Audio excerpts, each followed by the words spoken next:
नमस्कार। आज हम लोग बात करेंगे सेंटर ऑफ मास का। सेंटर ऑफ मास एक इम्पॉर्टेंट कंसेप्ट है फिजिक्स में। सेंटर ऑफ मास इसलिए इम्पॉर्टेंट हो जाता है क्योंकि सेंटर ऑफ मास वही पॉइंट है जो पॉइंट का बिहेवियर एग्जैक्टली एज पर न्यूटन्स लॉ होता है। ठीक है, जैसे एक अगर हम एक बॉल को ऐसे ऊपर फेंकते हैं, ठीक है, तो हमने फोर्स नीचे से ऊपर लगाया ऐसे, तो बॉल के सारे पॉइंट क्या ऐसे स्ट्रेट लाइन में ऊपर जाएंगे क्या? नहीं जाते हैं। बॉल का देखिएगा कि बॉल के बहुत सारे पॉइंट है जो ऐसे घूमते घूमते ऊपर गए। ठीक है, मतलब उसके हर पार्टिकल, बॉल का जितना भी पार्टिकल है वो सबका मोशन बिल्कुल ही उस फोर्स, मतलब जो फोर्स हम लगाए हैं और उस फोर्स के हिसाब से, उस फोर्स की वजह से जैसा उसका मोशन होना चाहिए, बॉल के हर पार्टिकल का मोशन वो नहीं है। लेकिन बॉल में एक पार्टिकल ऐसा है जिसका मोशन बिल्कुल ही जैसा न्यूटन्स लॉ ऑफ मोशन के हिसाब से, जो हम फोर्स लगाए उसके हिसाब से जैसा मोशन होना चाहिए, उस पार्टिकल का मोशन बिल्कुल वैसा है। ठीक है, तो वो जो पार्टिकल है वो हमारे सेंटर ऑफ मास पे वो पार्टिकल है। बॉल का जो सेंटर ऑफ मास है वो उस पे वो पार्टिकल है जिसका कि मोशन बिल्कुल न्यूटन्स लॉ ऑफ मोशन के हिसाब से है, जिसका motion is in accordance with Newton's law of motion. तो सेंटर ऑफ मास को हम ऐसे डिफाइन कर देते हैं कि भाई centre of mass of any object is that point the velocity of which or the motion of which obeys Newton's law of motion। ठीक है, जो कि फोर्स के हिसाब से, जैसा फोर्स है उसके हिसाब से उसका जैसा मोशन होना चाहिए वो वैसा मोशन है, तो वो जो है वो सेंटर ऑफ मास है। ठीक है, जैसे कि ये है, इसको हमने इधर फोर्स लगाया तो ये ऐसे करके ऐसे जाएगा। हमने प्रोजेक्टाइल मोशन में देखा था कि ऐसे ऐसे जाएगा, लेकिन हो सकता है इस ऑब्जेक्ट का सारा पार्टिकल, इस पार्टिकल का ऐसा मूवमेंट ना हो। ये पार्टिकल हो सकता है ऐसे ऐसे घूमते घूमते ऐसे ऐसे ऐसे होकर के ऐसे जाए, लेकिन इस बॉल में एक पॉइंट ऐसा होगा जो कि बिल्कुल सीधा ऐसा जाएगा, है ना। तो वो जो पॉइंट होगा वो सेंटर ऑफ मास होगा। नॉर्मली क्या है, किसी भी ऑब्जेक्ट, जो एक सिमेट्रिकल ऑब्जेक्ट है ना, तो उसका जो सेंट्रॉयड होता है, जो ज्योमेट्रिकल सेंटर होता है, वही उसका सेंटर ऑफ मास होता है। जैसे कि अगर सर्किल है तो सेंटर उसका सेंटर ऑफ मास हो जाएगा, स्फीयर है तो भी उसका सेंटर जो है उसका सेंटर ऑफ मास होगा। तो जो इस तरीके से जो एक सर्कुलर प्लेट है मान लीजिए, तो प्लेट का भी सेंटर जो है उसका मास होगा। तो जैसे एक स्क्वायर है अगर, तो जो डायगोनल जो ये है, ये इसका सेंटर ऑफ मास होगा। तो जो भी सिमेट्रिकल ऑब्जेक्ट है तो उसका जो सेंट्रॉयड होता है वो उसका सेंटर ऑफ मास होता है। लेकिन सारे ऑब्जेक्ट सिमेट्रिकल तो होते नहीं, ठीक है, तो उसका हमें सेंटर ऑफ मास निकालना पड़ता है। सेंटर ऑफ मास का क्या जरूरत क्यों पड़ा, सेंटर ऑफ मास को एग्जैक्टली स्टडी करने की जरूरत क्यों पड़ा? क्योंकि अगर हम मान लीजिए कि कोई एक फोर्स लगा रहे हैं किसी ऑब्जेक्ट पे, ठीक है, तो उसका मोशन स्टडी करने के लिए हमें उसका जो सेंटर ऑफ मास होगा उस पे जो पार्टिकल है उसका मोशन हम देखेंगे, तो वो पता चल जाएगा कि हमारा जो उसका मोशन अगर जो हमने फोर्स लगाया है उसके हिसाब से, उस फोर्स के हिसाब से न्यूटन्स लॉ ऑफ मोशन जैसा पाथ हमें बताता है, जो एक्सेलरेशन, जो वेलोसिटी बताता है, वो उस वाले पॉइंट का होगा। तो हमें स्टडी करने में आसान होगा अगर हमें सेंटर ऑफ मास उसका पता होगा ऑब्जेक्ट का, तो हम निकाल सकते हैं कि हम जो फोर्स लगा रहे हैं उसका क्या इफेक्ट होगा उस ऑब्जेक्ट पे। ठीक है, सेंटर ऑफ मास को कहीं कहीं डिफाइन किया जाता है वेटेड पोजीशन एवरेज। कहीं ना कहीं किसी बुक में देखा है मैंने, weighted position average word use करते हैं उसके लिए। बात एक ही है, बस लैंग्वेज जो भी हो। तो वेटेड पोजीशन एवरेज वो क्या होता है, मान लीजिए एक ऑब्जेक्ट है, पहला ऑब्जेक्ट 1, तो इसका कोऑर्डिनेट है x1 y1 z1। दूसरा ऑब्जेक्ट उसका कोऑर्डिनेट x2 y2 z2। तीसरा ऑब्जेक्ट उसका कोऑर्डिनेट x3 y3 z3, करते करते मान लीजिए n ऑब्जेक्ट है, उसका कोऑर्डिनेट है xn yn zn। अब एक सिस्टम है जिसमें हमारा n ऑब्जेक्ट है और उस सबका पोजीशन हमें पता है, तो सेंटर ऑफ मास का पोजीशन क्या होगा, सेंटर ऑफ मास का x coordinate y coordinate z coordinate क्या होगा। तो उसके लिए उसको ऐसे निकालते हैं कि अगर x coordinate of centre of mass is total mass of the system into 1 by total mass of the system into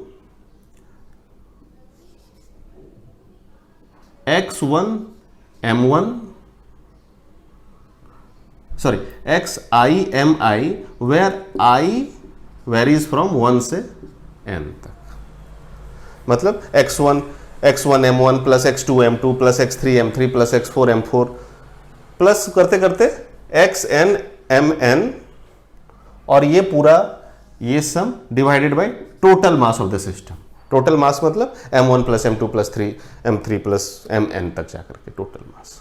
तो ये x coordinate of centre of मास, ये y कोऑर्डिनेट, मास का तो कोई x y z ऐसा होता नहीं, तो m वही रहेगा हर जगह, i जो है 1 से n तक and y i m i, और z coordinate 1 by m i 1 से n तक z i m i। ठीक है, इसलिए इसको कई बुक में देखा है, इसको वेटेड पोजीशन एवरेज भी बोलता है। Centre of mass is weighted position average. इसको क्या है कि जैसे हर मास का पोजीशन निकाल करके और उसके बाद फिर उसका एवरेज निकाल देते हैं, टोटल मास से डिवाइड कर देते हैं, तो जो निकलता है वो उसका सेंटर ऑफ मास का कोऑर्डिनेट होता है। तो अगर डिस्क्रीट रहा तो ऐसे निकालेंगे। जैसे एक देख लेते हैं,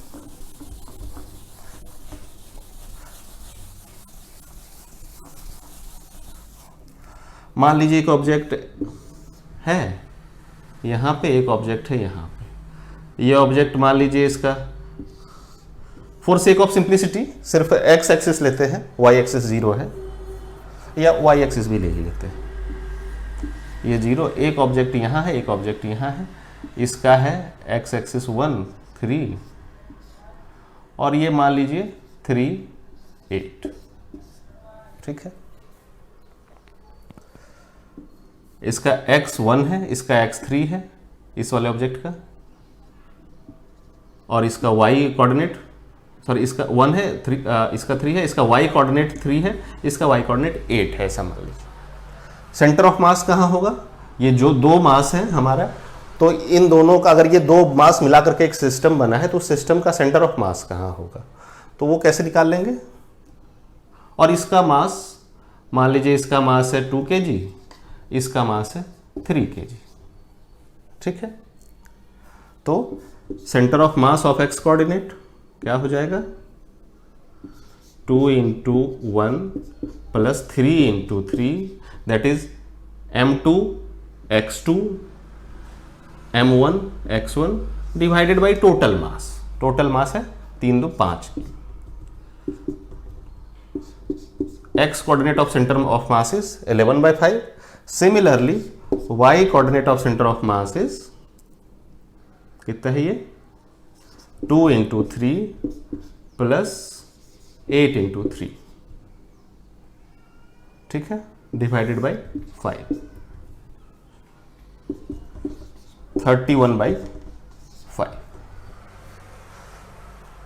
x coordinate, centre of mass का x कोऑर्डिनेट हो गया 2 पॉइंट समथिंग, 2.2 और ये 6.2, मतलब यहां कहीं पे जहां के x कोऑर्डिनेट 2.2 और y कोऑर्डिनेट 6.2, ये सेंटर ऑफ मास हो जाएगा। तो ऐसे डिस्क्रीट के केस में ऐसे निकालते हैं, है ना। अगर कंटिन्यूअस ऑब्जेक्ट रहता है तो कैसे निकालते हैं सेंटर ऑफ मास, तो उसमें भी बेसिक यही है, हमें उसका एक ऑब्जेक्ट, उसका एक पार्टिकल लेना है, वो पार्टिकल का डिस्टेंस, और उसके बाद इंटीग्रेट कर देना है सारे पार्टिकल को टू कवर टोटल एरिया और डिवाइडेड बाय टोटल मास करेंगे। सेंटर ऑफ मास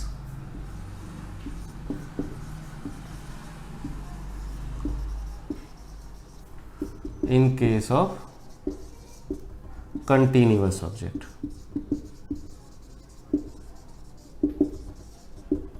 ठीक है, centre of mass in case of continuous object. तो जो सबसे सिंपल कंटिन्यूअस ऑब्जेक्ट में भी अगर मान लीजिए सर्किल है या सर्कुलर प्लेट है तो उसमें तो उसके सेंटर पे ही उसका सेंटर ऑफ मास होगा।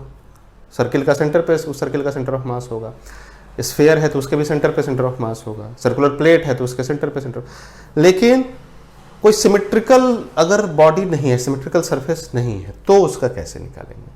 तो सबसे पहले सेमी सर्कल लेते हैं। सेमी सर्कल सिमेट्रिक नहीं है। सर्किल तो पूरा सर्किल लेंगे तो उसका सिमेट्रिकल फिगर है और उसका सेंटर ऑफ मास उसके सेंटर पे रहता है, सेंटर ऑफ द सर्किल पे।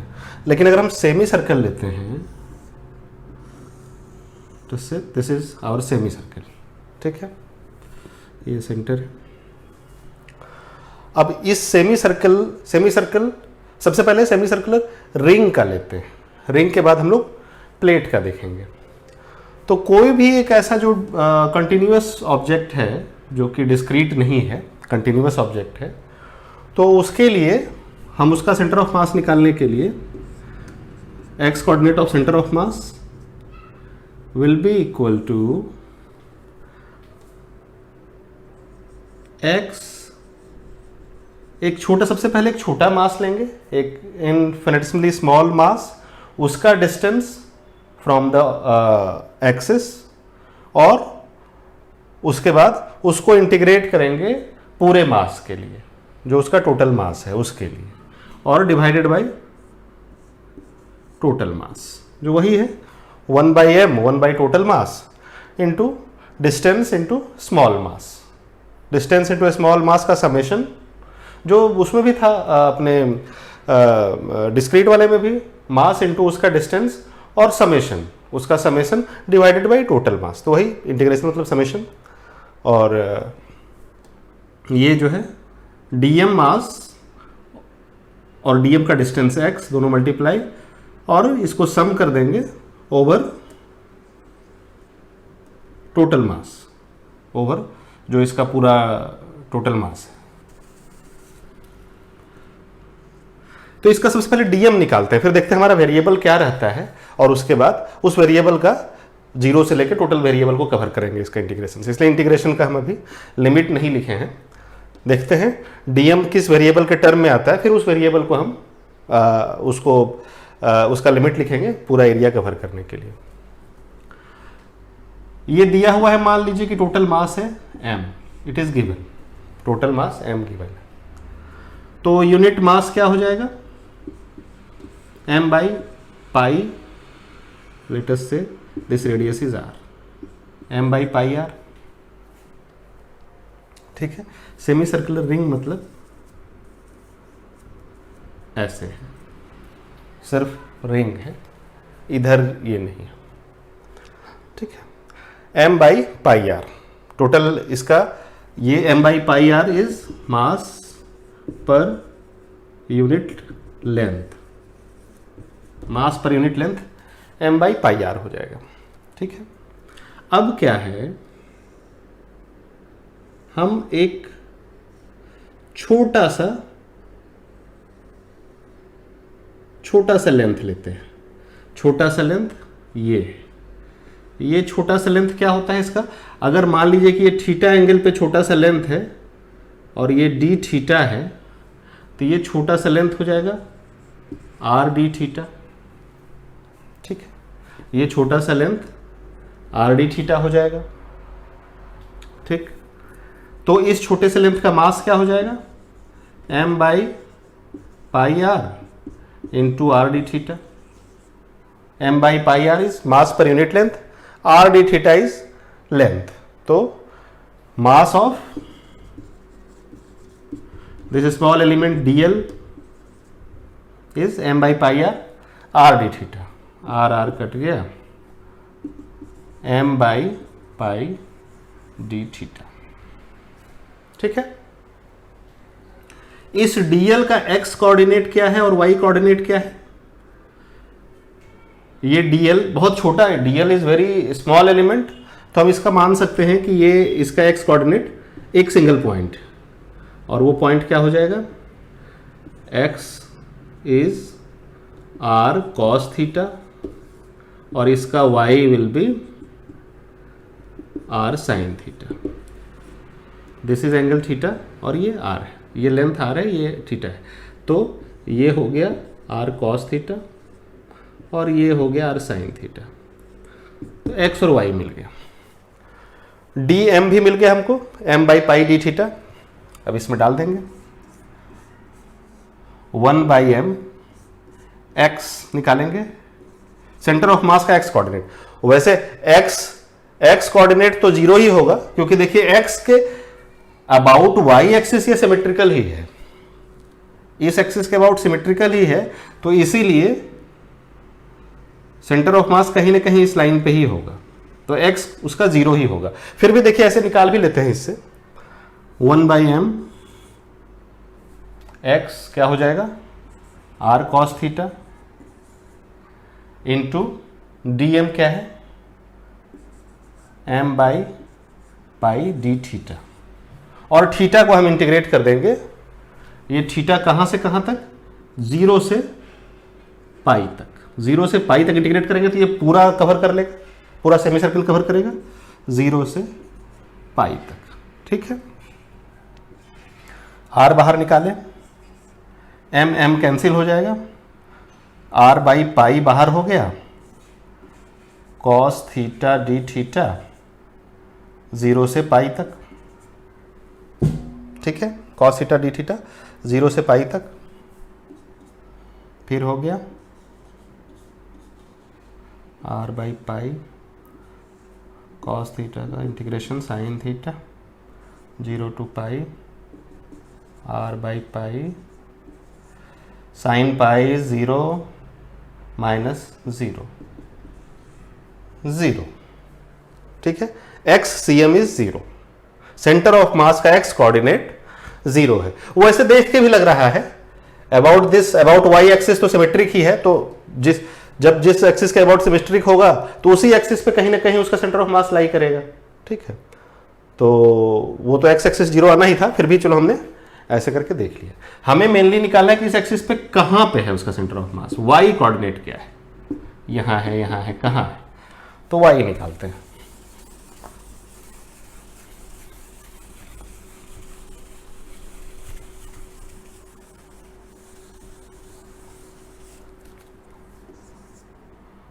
y center of mass is integration of y dm divided by total mass m।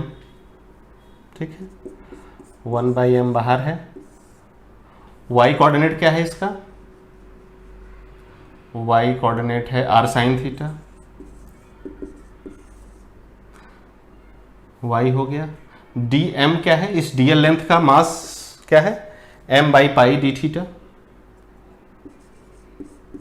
M by pi d theta, और थीटा को इंटीग्रेट कर देंगे 0 से पाई तक। ठीक है, आर बाहर, एम बाहर, आर बाहर, आर बाई पाई बाहर, एम एम कट जाएगा, इंटीग्रेशन हो गया साइन थीटा डी थीटा 0 से पाई तक, साइन थीटा का इंटीग्रेशन माइनस कॉस थीटा 0 से पाई तक, minus cos pi is -1 minus cos pi is 1 minus cos 0, minus cos 0 is -1, cos 0 is minus cos 0 is -1, तो minus minus plus 1 is equal to 2r by pi, r by pi बाहर में था, 2r by पाई। तो y coordinate है इसका, centre of मास जो है कहीं पे 2r बाई पाई पे।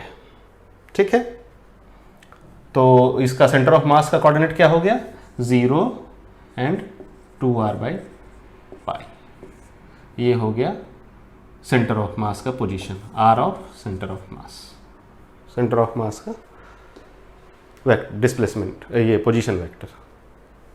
ठीक है, ऐसे ही हम किसी भी सॉलिड ऑब्जेक्ट का हम निकाल सकते हैं, उसका पूरा ऑब्जेक्ट का एरिया कवर करके हम उसको इंटीग्रेट करेंगे, एरिया वॉल्यूम जो भी, तो उसको पूरा ऑब्जेक्ट को कवर करके अगर हम इंटीग्रेट करेंगे, सबसे पहले उसका वही प्रिंसिपल वही है, एक स्मॉल मास डीएम लेना है, उसके बाद उसका डिस्टेंस लेना है एक्सिस से और इंटीग्रेट करना है उसको to cover the whole object and divided by that particular integration will be divided by total mass of that object, तो वो दे देगा centre of mass of that object. ठीक है, जैसे कि हमने सेमी सर्कुलर रिंग का निकाला, वैसे ही एक सेमी सर्कुलर प्लेट का निकाल लेते हैं।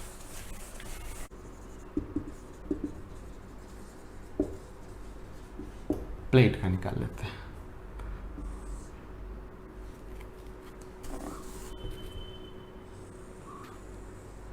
ये सॉलिड प्लेट है अपना। ठीक है, ये अपना फॉर कन्वीनियंस एक्सिस यहीं लेते हैं सेंटर पे। ठीक है, अब क्या है, इस प्लेट को हम अभी इस रिंग का तो जानते ही हैं, रिंग का हमें सेंटर ऑफ मास पता है कहां होता है, 2r/π पे। तो हम ऐसा मान लेते हैं, ये मान लीजिए कि ये है इसका टोटल, ये है r। हम एक छोटा सा रिंग यहां से काट लेते हैं, अगर बिल्कुल छोटा सा, ये यहां से मान लीजिए कि ये जो हमने काटा है, ये जो छोटा सा एलिमेंट हमने मतलब कंसीडर किया है, इसका radius is small r and इसका थिकनेस इज dr। ठीक है, ये हम मान लेते हैं। अब क्या है, ये जो r कैपिटल R है, इस टोटल सेमी सर्कुलर प्लेट का जो रेडियस है, और इसका मास m दिया हुआ है, टोटल मास m दिया हुआ है, तो यूनिट एरिया का मास क्या होगा, m/πr²/2 mass of unit area of this plate. अब इसका एरिया निकाल लेते हैं। ये जो एक बिल्कुल पतला सा एक छोटा सा हमने ये r रेडियस पे एक सेमी सर्कल खींचा, और dr जो बहुत ही छोटा सा एक लेंथ है dr, उस लेंथ का, उस थिकनेस का एक दूसरा सेमी सर्कल लिया, तो ये जो है इसको हम एक सेमी सर्कुलर रिंग मान सकते हैं। ये जो पतला सा ये है, इसको सेमी सर्कुलर रिंग मान सकते हैं। तो पहले इसका एरिया निकालते हैं। इसका एरिया क्या होगा, ये वाला पोर्शन है, इसका एरिया क्या होगा, length that is pi r length into d r. Pi r d r है इसका एरिया, इस पतले से रिंग का एरिया, और इंटू यूनिट मास पर एरिया, मतलब मास पर यूनिट एरिया 2m/πr²। ठीक है, पाई कट गया, ये हम dm निकाल रहे हैं, इसका मास, जो हमारा जो एलिमेंट अंडर कंसिडरेशन है उसका mass, dm is equal to pi cut गया, आ गया 2m/r² r/dr, ये हो गया हमारा dm।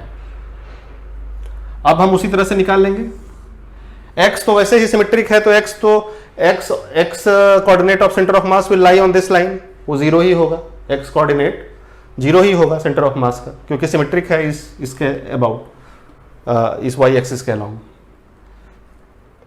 तो y वाला खाली निकाल लेते हैं, सिर्फ y वाला हम सेंटर ऑफ मास ऑफ मतलब y coordinate of centre of मास हम निकाल लेते हैं सिर्फ, तो हमारा ये हो जाएगा। तो टोटल मास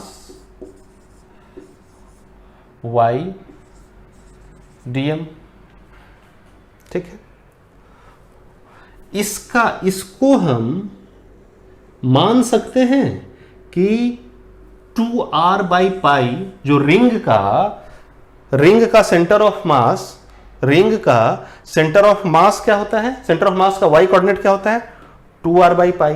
तो हम इस पूरे को हम मान सकते हैं, इस पूरे को हम सब्स्टिट्यूट कर सकते हैं कि यहां पे एक इस मास का 2m/r² r/dr मास का एक ऑब्जेक्ट 2r/पाई, मतलब यह इस पोजीशन पे है जिसका कि x कोऑर्डिनेट 0 और y कोऑर्डिनेट 2r/पाई है। ठीक है, ये है 2r/पाई, ये रेडियस स्मॉल है तो 2r/पाई। ठीक है, y कोऑर्डिनेट इसका हम y कोऑर्डिनेट, इसका सेंटर ऑफ मास यहां है, तो इसको हम सब्स्टिट्यूट कर सकते हैं एक पॉइंट यहां पे जिसका y कोऑर्डिनेट है 2r/पाई और x कोऑर्डिनेट है 0। तो y, इस मास का y can be taken at this point, तो y क्या हो जाएगा? 2r/पाई और dm क्या है? Into 2m/r² r/dr। ठीक है, और r कहां से कहां तक वेरी कर रहा है? r 0 से, r है radius of circle, radius of this semi circle. तो वो अगर हमें पूरा एरिया को कवर करना हुआ तो ये r यहां ये सारा एक सेमी सर्कल रिंग यहां से 0 से लेकर इस r तक वेरी करेगा, तो ये पूरा एरिया कवर हो जाएगा। तो dr जो है, r is varying from 0 to capital R। ठीक है, तो उसके बाद इसको सबको बाहर करते जाते हैं, mm कट जाएगा, 4 बाहर आ गया, बाई पाई r² बाहर आ गया, ये m कट गया, r² का 0 से r तक, तो ये हो जाएगा 4/पाई r², ये r³/3 0 से r तक, दिस गिव्स 4/पाई r² r³/3। तो ये r बचा, दिस सिंप्लाइज हमारा y coordinate of centre of mass is 4r/3 pi. Centre of मास इसका x coordinate 0, y coordinate 4r/3 पाई। ये है centre of mass of r, centre of mass of semi circular plate. वैसे ही sphere का तो centre पे ही होता है, हेमी स्फेयर का वैसे ही, हेमी स्फेयर को we can divide into many plates, many semi circular plates, और उसके बाद फिर उसका हम निकाल लेंगे उसका सब सेमी सर्कल जैसे कि एक प्लेट को हम we divided semi circular plate into so many semi circular rings, तो वैसे ही we will divide hemisphere into many semicircular plates and उसके बाद उसका YCM निकाला जा सकता है। ठीक है, y सेंटर ऑफ मास का y कोऑर्डिनेट निकाला जा सकता है। x कोऑर्डिनेट तो 0 ही होगा क्योंकि वो सेंटर वो x के अलोंग तो सिमेट्रिकल है ही है, तो x वाला 0 होगा उस केस में। तो इसी तरीके से जो भी ये आया, जो भी ऑब्जेक्ट दिया गया है उसका सेंटर ऑफ मास हम ऐसे ही उसका एक छोटा सा एक एलिमेंट्री पार्टिकल लेंगे, उसका मास निकालेंगे। सबसे पहले टोटल मास दिया रहेगा और टोटल एरिया या टोटल वॉल्यूम दिया रहेगा, तो मास पर यूनिट एरिया या पर यूनिट वॉल्यूम वो निकालेंगे। एक एलिमेंट्री मास लेंगे, उसका मास निकालेंगे, और उसके बाद that mass into distance from the axis, उसका distance from the origin of the axis, वहां से रेफरेंस पॉइंट से उसका डिस्टेंस लेंगे और उसको इंटीग्रेट कर देंगे to cover the whole object. ठीक है, divided by mass of, total mass of that object, वही उसका सेंटर ऑफ मास दे देगा। ठीक है, तो ये सेंटर ऑफ मास था। और सेंटर ऑफ मास के बारे में एक और सबसे इंपॉर्टेंट पॉइंट ये आता है कि सेंटर ऑफ मास तभी मूव करेगा किसी भी ऑब्जेक्ट का जब उस पर कोई एक्सटर्नल फोर्स लगेगा। एक सिस्टम में कई सारे ऑब्जेक्ट हैं और उसमें इंटरनल फोर्स लग रहा है, मान लीजिए दोनों सिस्टम के दो पार्टिकल के बीच में इलेक्ट्रोमैग्नेटिक फोर्स लग रहा है या ग्रेविटेशनल फोर्स लग रहा है, तो उसमें उसके सेंटर ऑफ मास में कोई चेंज नहीं होगा। सेंटर ऑफ मास को मूव कराने के लिए सिस्टम से बाहर का कोई फोर्स उस पर लगना चाहिए, तभी सेंटर ऑफ मास मूव करेगा। Otherwise centre of mass of any system will not move, it will stay where it is. ठीक है, तो सेंटर ऑफ मास, अगर कोई ऐसा एक सवाल है जिसमें कि आपको दिख रहा है कि बहुत सारे फोर्स हैं बट वो सारे फोर्स सिस्टम के अंदर में ही दूसरे ऑब्जेक्ट के द्वारा लगाए जा रहे हैं, तो जो इनिशियल सेंटर ऑफ मास था सिस्टम का, वो सेंटर ऑफ मास वहीं पे रहेगा, भले ही कितना भी मूव कर जाए ऑब्जेक्ट इंटरनल फोर्सेस के कारण, इंटरनल फोर्सेस की वजह से ऑब्जेक्ट कितना भी मूव कर जाए भले ही, बट उसका सेंटर ऑफ मास नहीं चेंज करेगा।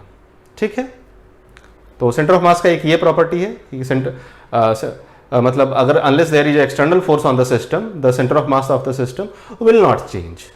ठीक है, अब अगले क्लास में रोटेशनल मोशन हम लोग देखेंगे। रोटेशनल मोशन भी वैसे अगर बहुत अच्छे से नहीं अगर समझे हैं तब तो बहुत टफ लगता है, कई बार क्या है पहली बार पढ़ के सबको टफ लगता है वो, लेकिन अगले टॉपिक में मैं डिस्कस करके मैं कोशिश करूंगा ऐसा बताने का कि आपको एक बार आप उसको गो थ्रू करेंगे जब, तो फिर उसके बाद सेंटर ऑफ मास का कंसेप्ट आपको बिल्कुल क्लियर, ये रोटेशनल मोशन का कंसेप्ट बिल्कुल क्लियर हो जाएगा, और उसके बाद वो चैप्टर भी आपको एक बार ये देखने के बाद जब पढ़ेंगे तो आपको लगेगा कि बिल्कुल आसान है, कंसेप्ट क्लियर हो जाएगा, तो आसान लगेगा और उसका न्यूमेरिकल वगैरह बनाने में कोई दिक्कत नहीं होगा। ठीक है, थैंक यू।